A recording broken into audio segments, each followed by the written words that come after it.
Hello. I'm back. All right. This is a totally different. We had a bunch of people watching the last video. I don't know how long ago it cut off. That was very strange. I'm sorry, everybody. I'm back at it. There you go. Part 2. People are pouring in again. Sorry, guys. How long have I been off? You know what's crazy? I didn't even stop. I got cut off. Technical difficulties. Russian hacking, aka the Russians cut me off. Was hacked, and now I'm back. But what's crazy is I kept going. Like I came back in, and I thought that we were still broadcasting. I was answering all your questions, and I got to the bottom of the questions, and it seems like it had been cut off. So I just did 45 minutes of broadcasting that I think nobody saw. I don't know how long I've been gone, man. But what's up, everybody? Rico the Wolf, can keto help ADHD? For sure, man. Look up. There was a study that I recently saw, and I forget exactly what the abstract was called, but it was about low carbohydrate ketogenic diet treating mice with ADHD. It's been quite a while since Jody Johns. That's so funny. I literally then just futilely talked to myself, answering you guys' questions from the last window for what must have been like 45 minutes, however long I've been cut off. And what's crazy is I read some comments where they said, oh, like, I see you, I hear you, but those must have been people who jumped in late and started from the beginning and then were answering that. So yeah, it was a weird feedback loop there. Sorry, everybody. I don't know. Something happened. Internet service cut out. But I'm back. I'll finish it, and I'll give you guys some more. I know you guys want some more. And a lot of you are held up in a snowstorm in the snowstorm on the East Coast. Keto diet while on a cycle of steroids. What results will you expect to see? I mean, look, anytime you're taking exogenous hormones or steroids, first of all, why are you doing that? You're going to be cutting off your endogenous testosterone production. You're going to be cutting your body off from your endogenous production of testosterone. I don't think it's a good idea if you don't need it. And I don't know. I think you should be producing testosterone naturally. As far as results, you're going to get better results when you take steroids, no matter what you're doing in body composition. Steroids make you lose body fat and gain lean muscle mass. They just do. But you can increase your testosterone naturally. So I prefer to go that way. So what results can you expect to see? Keto plus steroids. Of course, you're going to see accelerated, improved results. So, yeah. But I don't recommend it, Muhammad Imtiaz Kader. Thanks for the comment, my friend. Mad Mike, since carbs are really anabolic, do you think keto is not optimal for muscle building? That's a great question. And it's all context dependent, right? Some people do really well building muscle without carbohydrates. Some people don't. But carbohydrates are highly anabolic, and it is, if your goal is to build mass, if your goal is to put on weight, carbohydrates are your friend.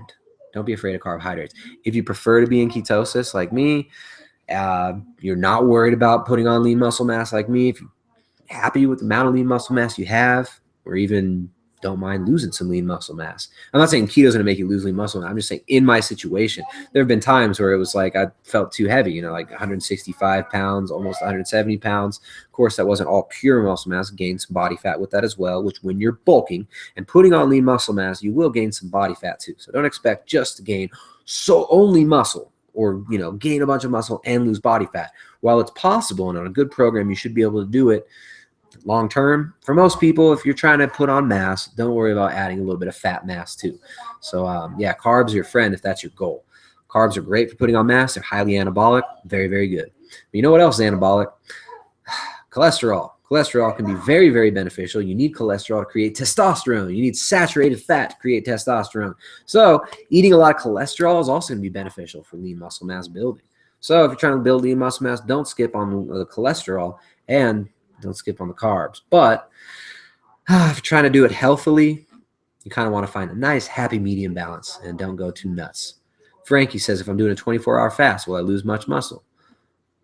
Depends on context. If you're eating enough calories, you shouldn't lose very much muscle, Frankie. 20-hour fast daily, I don't know. Depending on how much you're eating, it might not be that beneficial. If you're If you're worried about lean muscle mass loss, maybe fast a little bit less, a little 16 hours fasting per day. Christina says, do you know females who've competed while on keto? Yeah, I know females who've competed on all kinds of diets. I really am not a big fan of competitions. I'm sorry. I see your profile picture. You look great in it. You were competing. I'm not a fan of that whole realm. So I don't know. I try not to comment on things like that. I've seen a lot of individuals who've really messed themselves up competing and set themselves up for some serious mental, emotional, psychological issues with food and body composition, especially females. Like I was saying earlier, maybe, I don't know, maybe I'd been cut off earlier. I don't know if I said this while I was live or when I was just talking to myself when I thought I was live, but my internet was out or whatever was going on. Blame the Russians.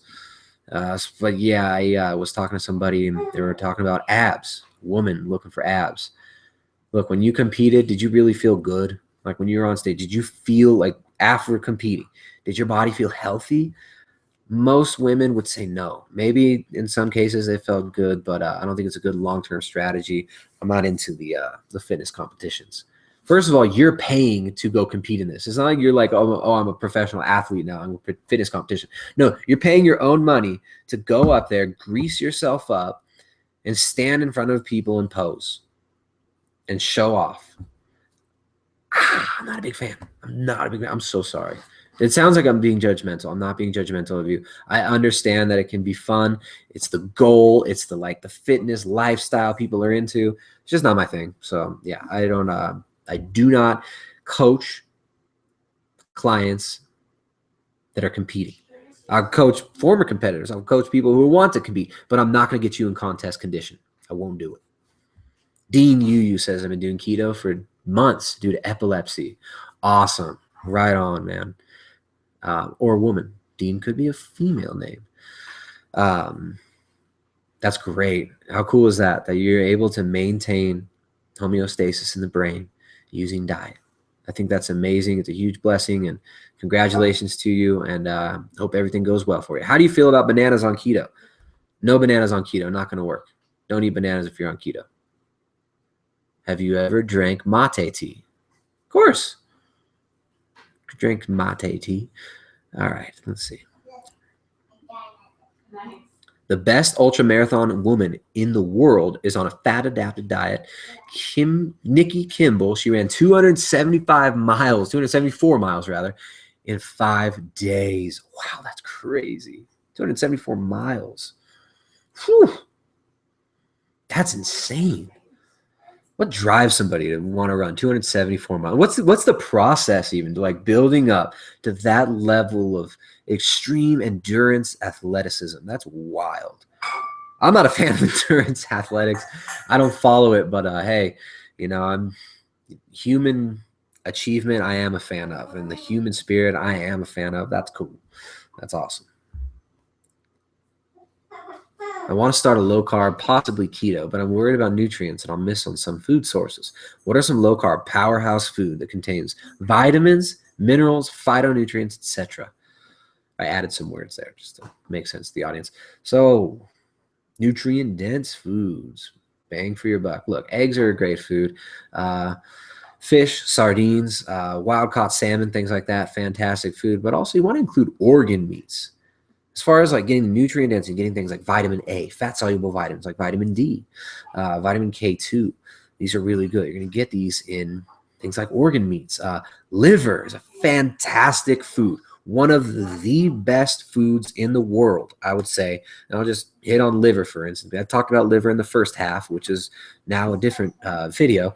But liver is great. Liver is fantastic. You're not going to find a much more impressive nutrient profile than liver. It's very unique. So yeah, check out the Ketogenic Edge cookbook. If you're looking for ways to prepare nutrient-dense foods and ideas on how to utilize these foods, check out my wife's book. I mean, Jessica spent over a year making this book. She spent a lot of time building up her repertoire, her confidence in her keto kitchen, and it's an amazing book. It's a training manual. It's not just a cookbook. It's not just a bunch of recipes. This book will train you on how to be a master chef in your keto kitchen. There's an entire section on organ meats in there. So check that one out. Mohammed says, thanks, amigo. No problem, Mohammed. Good luck, man, on your cycle. Be safe. And I hope, if you're going to do steroids, get them from a doctor, All right. Miriam. All right, Sean Kelly. She's answering Sean Kelly. What did Sean Kelly say?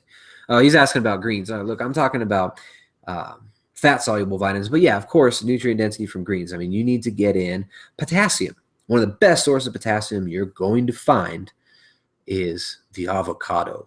Avocado's got more potassium than bananas, and it's got a good amount of fiber in it too. So you're going to need potassium. You're going to need magnesium. Dark leafy greens are great. Potassium-rich foods would be like avocado, spinach. Go for those. Fantastic foods, nutrient dense. Dean Yu, 133 pounds and insulin resistant. How hard is getting into ketosis going to be for me? Look, getting into ketosis is not that hard for anybody. It's not that hard. I don't know. It's mystified, right? Like a lot of gurus like to mystify it. Oh, if you walk with your left foot first, you won't be in ketosis. If you step on a crack when you're walking down the sidewalk, you're going to blow ketosis. You're not going to get into ketosis. I don't know. It's crazy. If you eat one extra bite of protein, which only has about a 4% glucogenic amino acids by weight, then you're going to completely throw off ketosis. It's not like that. I mean, ketosis, minimize your carbohydrate intake. Restrict carbs sufficiently. Get sufficient protein and fats for energy, and you're going to get into ketosis. Guaranteed way to get into ketosis, don't eat for 3 days. Not recommending that. I'm just saying, like, anyone can get into ketosis. It's not hard. If you want to get into ketosis, you can get on a nutrient-dense whole foods diet. Use the training manual. Use the Ketogenic Edge cookbook. Pull from that. Pull ideas from that. Pull the knowledge from that, and you can do it. It's not that hard. You got it.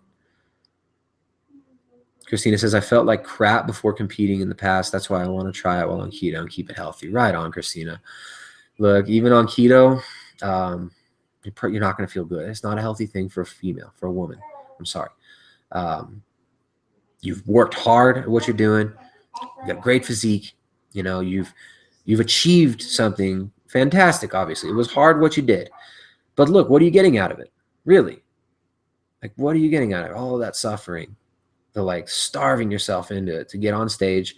These are sanctioned starvation beauty competitions. Who are the judges at these things too? Like, who's judging these fitness competitions? These are weird people. I see fitness competitions like like those little beauty pageants that people put their kids through. It's like we're putting ourselves through that. Like these bodybuilding shows, like, oh, like I'm a physique competing athlete. I'm a physique competitor. Oh, so you pay hundreds of dollars to go grease yourself up and stand naked with a bunch of dudes on stage and pose. And then maybe you'll get a $5 plastic medal at the end and say that you got second place. And you're an athlete? All right. Sounds like a judgmental dick, but come on. I mean, I'm not going to sit here and sugarcoat it and pretend that I think it's cool and awesome. And yeah, like a fitness lifestyle, like, oh, I got to compete. It's all good. Here's my meal, prepared meal. Like, I'm getting shredded, 5% body fat. My testosterone would be 0 if I weren't taking exogenous hormones. It's ridiculous. It's ridiculous. You're starving yourself into a state that is not healthy. It's not healthy psychologically, and it's not healthy physically. So, like, go for another hobby. Like, you still like fit. There's nothing wrong with fitness. There's nothing wrong with having a great physique. But why do you need to take it to that level, the unhealthy level? We're human. I understand. We want to push the limits. Human and intelligent people in general want to push the limits. But let's all take a step back and be intelligent about the fitness industry. It's a joke. The people that are promoting these fitness competitions, come on. Like, you can't honestly tell me that you don't understand that this is a big joke and that you're just harvesting money from people who are gullible and insecure. I don't like it. I don't support it. I want people to be healthy, happy, and strong. And you don't have to be healthy, happy, getting up on stage in your skivvies, posing with a bunch of naked men and women in front of some 300-pound McDonald's munching judges who like, how do these guys, like you see the judge at these fitness competitions, it's ridiculous. Who are these people?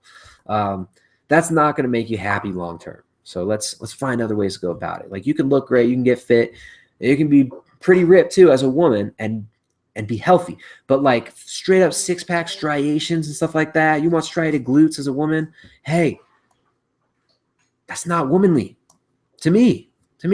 You know, maybe some men like that. Some men want striated glutes on their chick. Not into it. I want my woman to be healthy, to look fertile, not to lose her period because she starved herself. All right, righty. Oh, righty. Some Matthew McConaughey quote or something. Oh, righty. All right. Be a lot cooler if you did. Hello, I'm doing keto for depression and have incredible results. The problem is that my lipid profile is really worrying.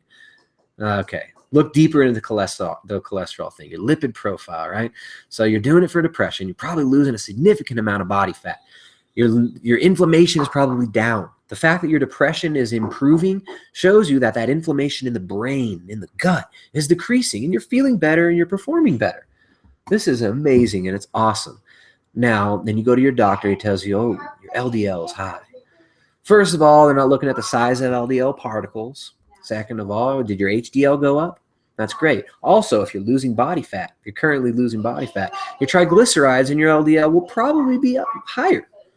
But you also want to dig deeper into the cholesterol issue. Watch the most recent video I did on cholesterol. Of course, I'm not a doctor. I'm not sanctioned by the medical priesthood. I cannot give you medical advice. Only a doctor can tell you anything that's true about medical advice. So now that that's out of the way, look deeper into the cholesterol issue or non-issue. Read Peter Attia's article, Straight Dope on Cholesterol. And there's another video by a doctor, I forget the guy's name, but it's cholesterol when you need to worry or when to worry. Basically, long story short, inflammation is far more important than cholesterol. Your HCRP levels, C-reactive protein levels, your inflammation markers are far more important. Look at that. If you're feeling great, losing body fat, you're performing, you're mentally performing better, you're psychologically feeling better, emotionally feeling better, your depression's gone, you're living life. Don't listen to that liar in the back of your head saying, oh, your cholesterol's high, you gotta go back to eating junk food, stop what you're doing, you're gonna die. Cholesterol is not gonna give you a heart attack. That's not how it works. And people with high cholesterol, when they have heart attacks, have lower mortality rates. People who suppress cholesterol levels have higher mortality rates from cancer and suicide. Yes. Low cholesterol is associated with depression. Low cholesterol is associated with low testosterone too. So what are you going to look at? What are you going to listen to? Your instinct, your body, the truth of what's inside of you living life now and enjoying life and not being depressed anymore, or the number on the piece of the paper says you have high cholesterol and all the bullshit propaganda that's telling you that cholesterol is going to give you a heart attack, which has been disproven, discredited. It's untrue. So yeah, that's awesome. And this just drives home what I was talking about in that video the other day when we talked about cholesterol. Low cholesterol and depression, strong association. Low cholesterol and suicide and death from all-cause mortality, including cancer, strong association. So you want to die younger, you want to be more depressed, have lower testosterone, have worse body composition, feel crappy, then get on statins.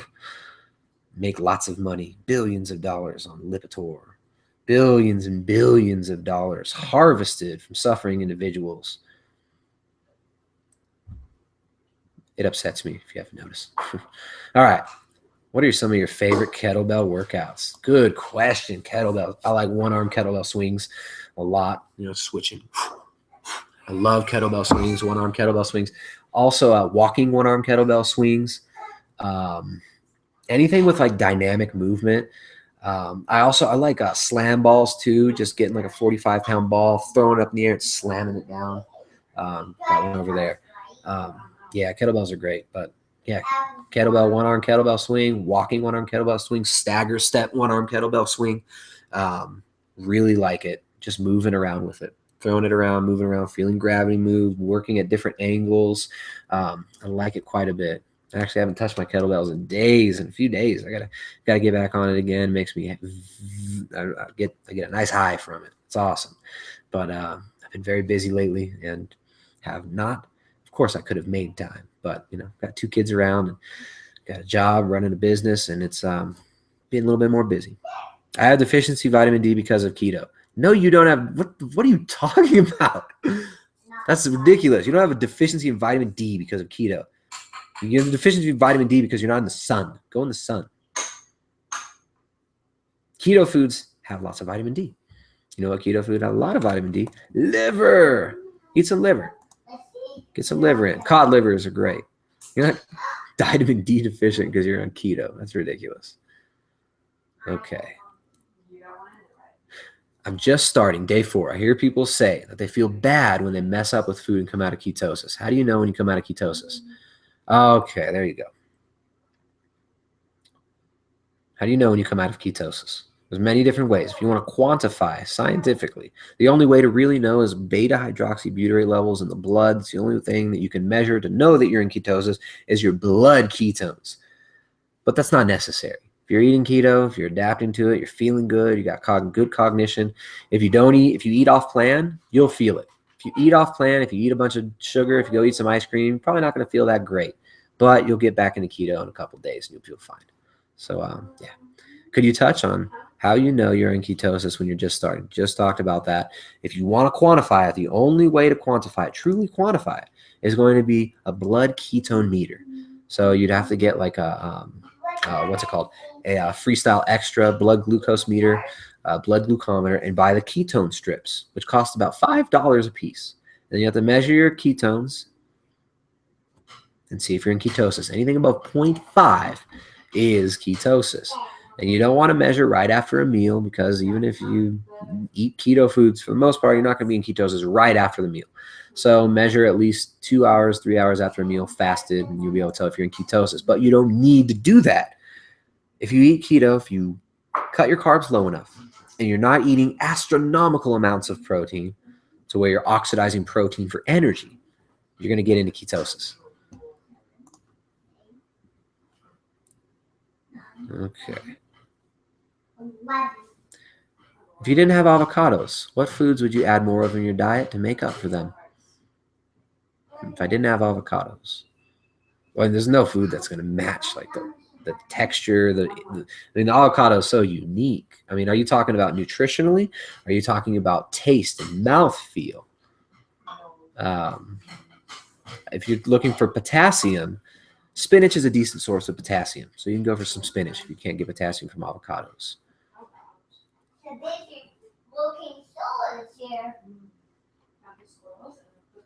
All right, let's see. Jeremiah Stonehawker. Dude, that is one of the coolest names I've read in my life. Jeremiah Stonehawker. That sounds like a legend of the West, like a legend of the ancient West. Or my wife just started humming the Game of Thrones soundtrack song. Yeah, you sound like a Game of Thrones character, or like Wyatt Earp's sidekick or Wyatt Earp's evil nemesis. I've heard you talk about using organ meats. I have gout and was told that organ meats are a big no-no due to high levels of purines. Any advice on how to incorporate them without having a flare-up? All right, you're going to look deeper into the gout thing. The purines probably aren't causing the gout, in my opinion, as not a sanctioned member of the medical priesthood. I'm not a doctor. But look deeper into it. Gout is an inflammation issue. Gout can be exacerbated by a high carbohydrate diet. A lot of people, there's actually a study that Dominic D'Agostino had posted the other day. I don't know if I reposted it, but I saw it on like his Twitter or something. He said, or he posted this study about using ketogenic diets as a treatment for gout. And it might have been in mouse or rats, or mice or rats, but yeah, keto reduces inflammation, which will help with gout. All right, I got the keto book, haha. But I'm trying to find some sources that leafy greens don't contain, like flavonoids, carotenoids that you can get from the red, yellow, and orange foods, but are still low carb. You can still eat red, yellow, and orange foods. Flavonoids, Cacao is a fantastic source of flavonoids, and yeah, I mean, cacao is just incredible. Um, what else? What do you recommend for a pre-workout to give a little energy boost? Just trying to maintain some muscle as I get older. Good question. Pre-workout, my favorite thing to use in that situation would be maca, especially as you get older, because it will help balance the HPA axis. It's not a stimulant. So that's what's cool. It gives you that like adaptogen energy boost where it's like nice, steady, non-stimulating, non-jittery energy. Big fan of maca. I like to mix maca with MCT, medium chain triglycerides. If you're looking for maca, there's a lot of funky stuff out there. I mean, I worked in importing and exporting of high quality organic foods, and I know what goes on in the market. It's mostly don't ask, don't tell, even with these big companies. Mostly with these big companies. They want you to tell them, they want you to blow smoke up the rear end and tell them that this is the best, highest quality material, but they want the cheap crap at the low price. I see people selling maca in the States for less than you can buy it for before you even dry it. Pre-processing, before you dry it and dehydrate it, where you lose at least 30% in water weight. I see people selling it for less than you buy it for at the fields. What does that tell you? It tells you that what I'm telling you is true, that people are putting maltodextrin in it and selling it. But our maca is 100% pure. I absolutely guarantee it. We've still got, I think, at least 200 units left. I've got to look at the stock to make sure that we don't oversell it. But we still got maca left on the site. So you can check out the website and check out our maca. Comes in a 1 kilo bag. That 1 kilo bag is less expensive than you're going to buy a 1 pound bag from other people. And it's twice as good because we bought it at the right time. We get it directly from the source. And because we got good contacts, we've been doing this for a long time. So yeah, maca. Try that one out. Check out our website, primaledgehealth.com. All right. Do you recommend cyclic keto for pro basketball players? I feel like I don't need many carbs for ATP. I also do intermittent fasting 16 to 20 hours every day and feel great.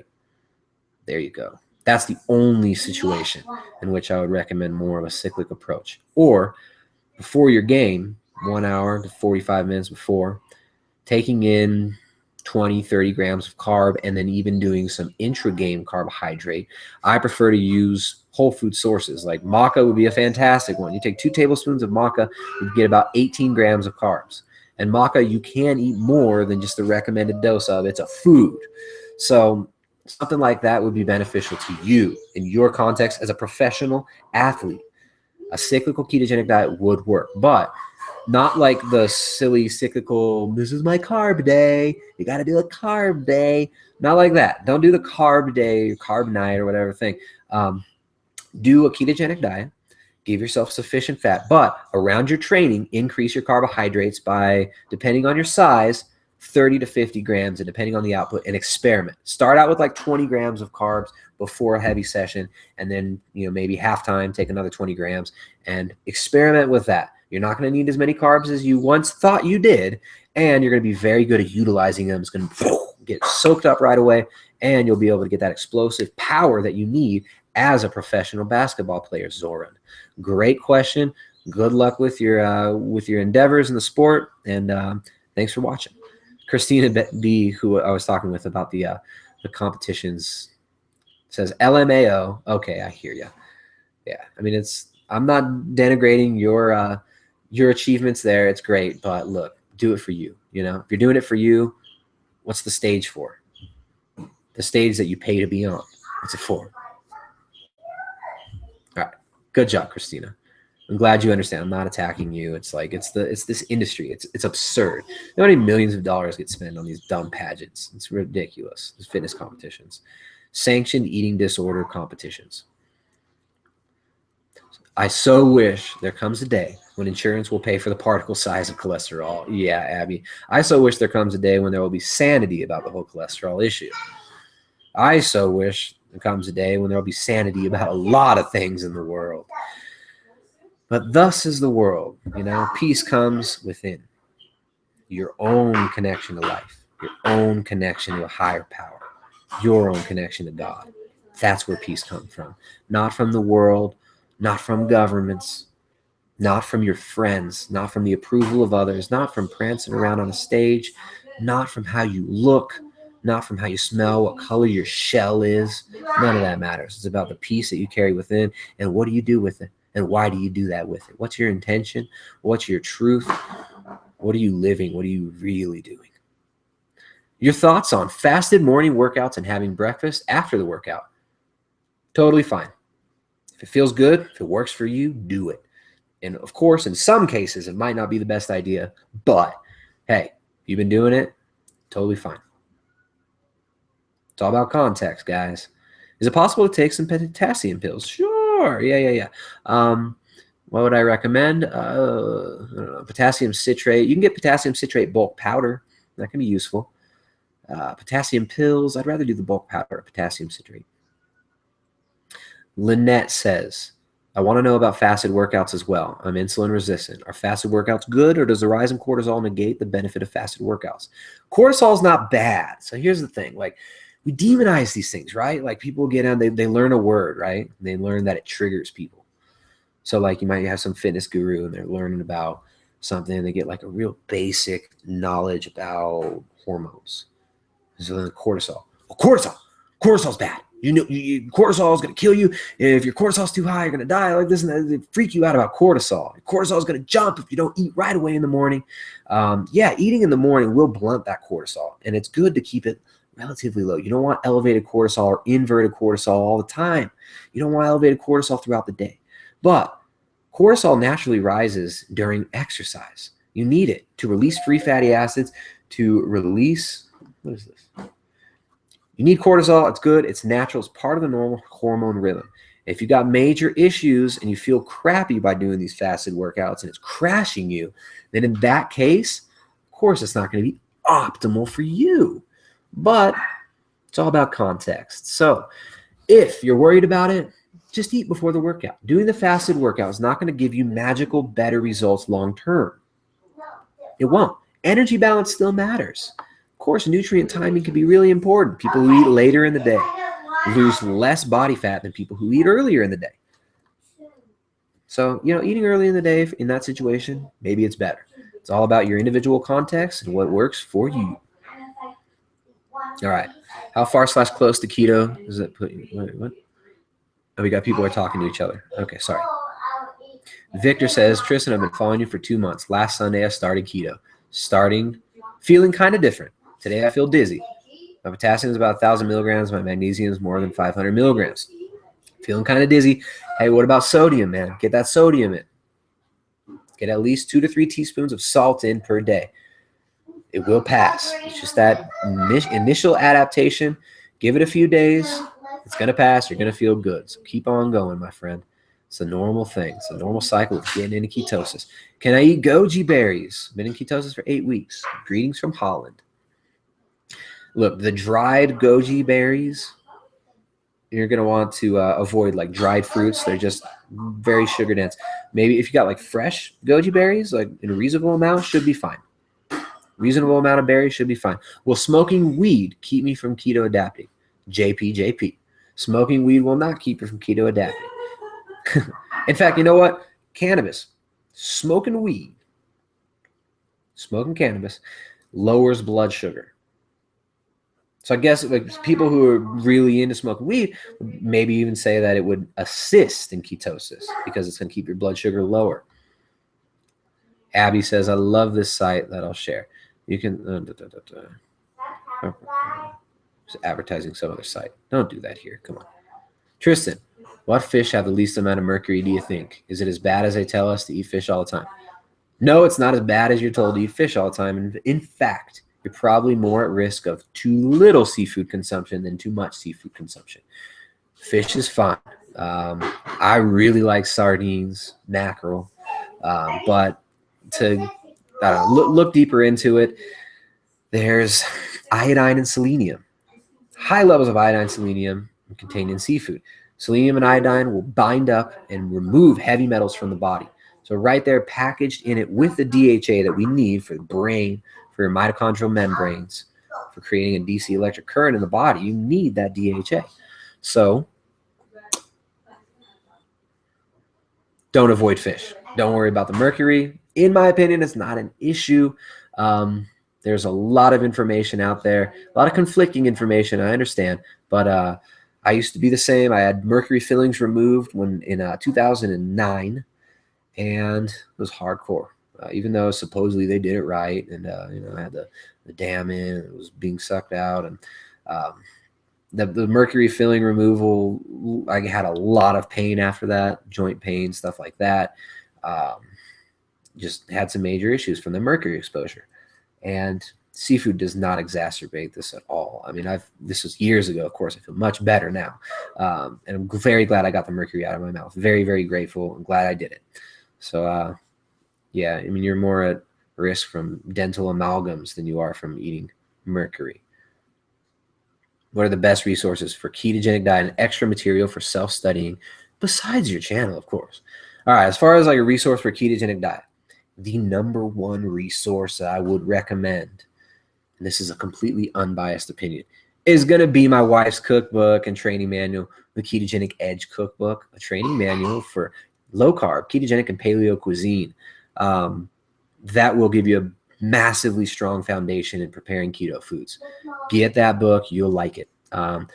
Other than that, there's a lot of good stuff on this channel. I mean, I don't know, other resources. Dr. Dominic D'Agostino, any interview that he's done, he did some interviews with Tim Ferriss that were really interesting and good. Check that out. He also did one with Rhonda Patrick that was very good. That's a good place to start. Start there. Anything that Dominic's put out, great. Very nice guy. Love talking to him. Maybe I'll talk to him again. I know he's been doing some other research. Every time I talk to him, there's a lot of cool stuff that comes up we get to talk about. We're going to talk about ketogenic manta rays last time Dominic was on the show. What do you think about elderly people going on keto? Awesome. It can be fantastic for them, for mental clarity, for staving off the degenerative diseases that a lot of us are prone to, like Alzheimer's. Keto can be very beneficial. Do you think taking ketone esters like Keto Force is a good plan? Albert, thank you for joining us. That depends on context, my friend. In some contexts, it could. Say for epilepsy, yeah. For the average individual trying to lose body fat, no. Very expensive, and they taste horrible, the esters. Now, ketone salts, much cheaper. Those have some applications, but I still think they're overpriced and overrated.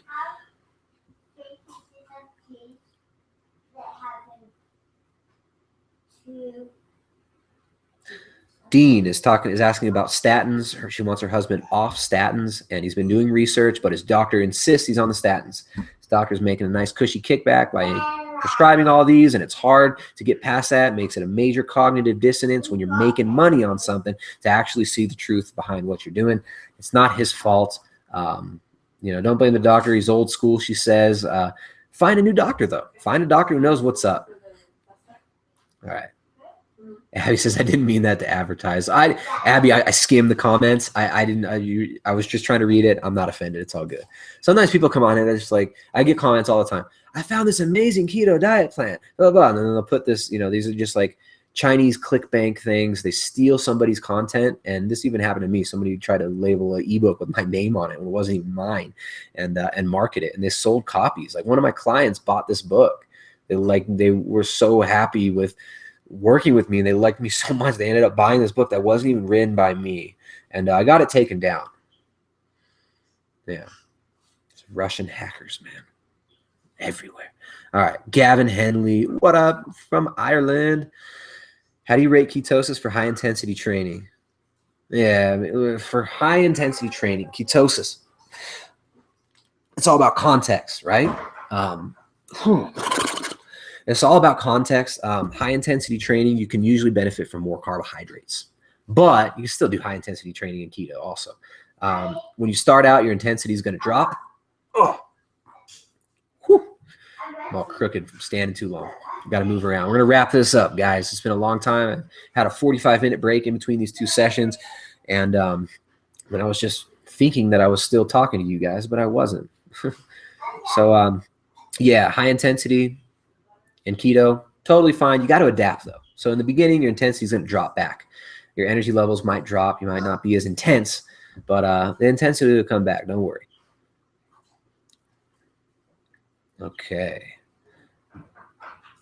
Can you give a tip for an easy, healthy meal for work? I get stuck in eating eggs, avocado, and fish cycle and having a hard time finding something easy and fast for work. Here's an idea. You got a local restaurant, right, that you like, Nicholas. Why don't you just call in like a good steak at that restaurant? This is what I used to do. I used to work as a valet.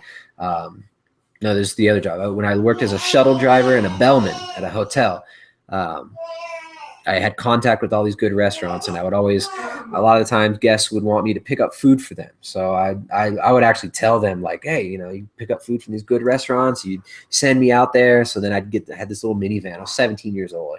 I legally couldn't even have this job. For some reason, they gave me this job. I didn't have a commercial driver's license. It was awesome. 17 years old, had this van, Grand Pacific Palisades, driving around Carlsbad in my little bellman suit with like double rows of gold buttons and this like white suit with like puffy, it looked like a sailor suit, had puffy had shoulder pads, and those little like the bellman loop with like gold buttons on it. It's hilarious. And I'd cruise around in a little puffy shirt like a little 17-year-old kid. I thought it was so cool. But yeah, I would tell the people, yeah, I can go get you some food from these good restaurants and bring it to you if you want to stay in tonight. And, some guests just want to chill out, and so yeah, I used to love like ordering good restaurant food. You could totally do that. You call it in like 30 minutes ahead of time. You say, I'll pick up my food in 15 minutes. There might be a really good restaurant right next to you. And you order a steak or a nice piece of salmon and a salad, and you go get that. And you bring it back to go. Good restaurants will package food to go for you. You pick it up and you eat that. That's what I like to do sometimes, or liked to do. I don't do that anymore. But hard-boiled eggs are great to go. Jessica's muffin recipe. There's some muffin recipes in the Ketogenic Edge cookbook. It's actually quite a bit. The keto flatbreads from the Ketogenic Edge cookbook, those are great. You can have those. You can have like a burger patty that you pre-made. So you pre-make burger patties for like 5 days, make those flatbreads, have some homemade mayonnaise. You can bring that, and then a side of some veggies or avocado or whatever. But yeah, it's just, you got to find stuff that you like that you can pre-make and just do it. Captain Dickman recommends keto Reddit. I don't recommend Reddit keto. That's a hotbed of disinformation there. If you're looking for like a group or something, check out Luis's group on Facebook, his Keto Gains group. He started the Reddit Keto Gains forum because there was so much disinfo and crap on the keto forum. So Reddit's a cesspool. Yeah, sorry? Come here.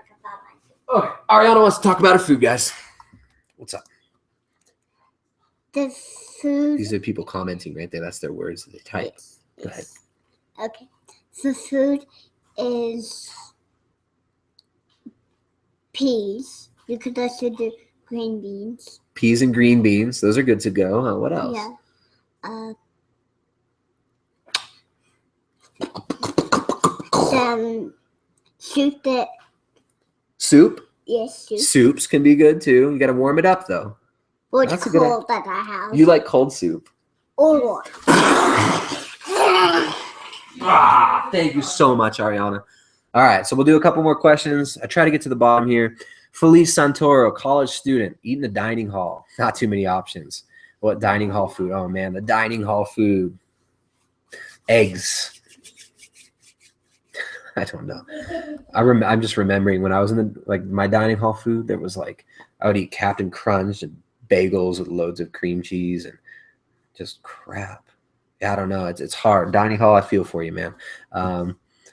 Eat off campus.